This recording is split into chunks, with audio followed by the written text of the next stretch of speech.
I mean, when this is one of the reasons why I like to look at the gut and the psyche, and the awakening of the belly from the psychological perspective. It actually fits in very well to, I mean, traditions like Tantra and other traditions, esoteric and mystical traditions, they have the light and the dark, the angels and the demons. Oh, yeah.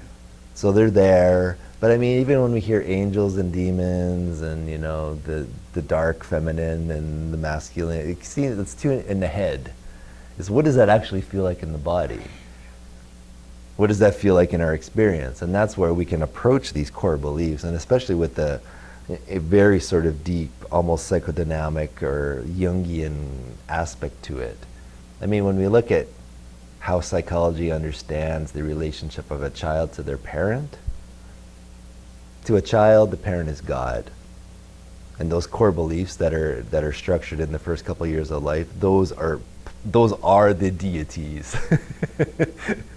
So when we follow the thread into hopelessness, and I mean, I like to describe it, you know, that whole range, if we look at just emotions like anger, rage, hatred, sadness, guilt, shame, that kind of covers the whole, I mean, into their intensities.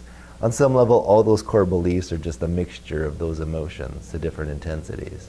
And they're looped together in these, what I call core beliefs or core identities. So there's hopelessness, but a beautiful portal into that is you feel hopeless, but tune into it as an I am statement. I am hopeless. And then feel that as sensation in the body. I am hopeless or hopelessness. Sure. I am hopelessness. Whatever's there.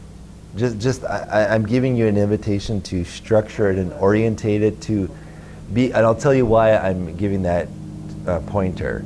Because if you structure it as an I am statement, you have a much higher degree to work with it and transform it. Because if it's just, there's hopelessness or I am feeling hopeless, it's still an object. But when I am that, I am hopeless, and simultaneously to feel what does I am hopeless feel like in the body. There's the emotion, and oftentimes the emotion's too big, so we're kind of shielded. But I'm actually inviting you to allow the heart to feel and then drop deeper into the body. What does that core belief actually feel in the body as a whole? And the reason that I'm giving this pointer is, what is the sense of I am? Because there's a way in the midst of that intensity and contraction, at a certain point, that sense and that inquiry, what am I, or I am, will just pop. And you'll recognize all this shit's happening, but who am I? And there can be these little ways we work at the experience, and in the midst of the hurricane, it's like, wow, there's something in me that's okay with that. It's not pushing it away. And I mean, that's liberation. To find freedom in the midst of that shit. Not just transcending it, because you transcend it, you're going to be drawn into it at a certain point, because what's being invited is, it's as if awareness is trying to go right to the root and unplug it from the motherboard of illusion. But to do that, it has to go through your mind body, your emotional body, and you have to allow it to do it through you, which means that you're on some level, your surrender is this, I'm getting baked by this crappy emotion that's just clearing through me. I can't do anything about it. So the surrender is you're allowing this awareness to just penetrate into you, and then when there's enough presence muscle, that's where spontaneously a question will arise in your consciousness, like, who am I?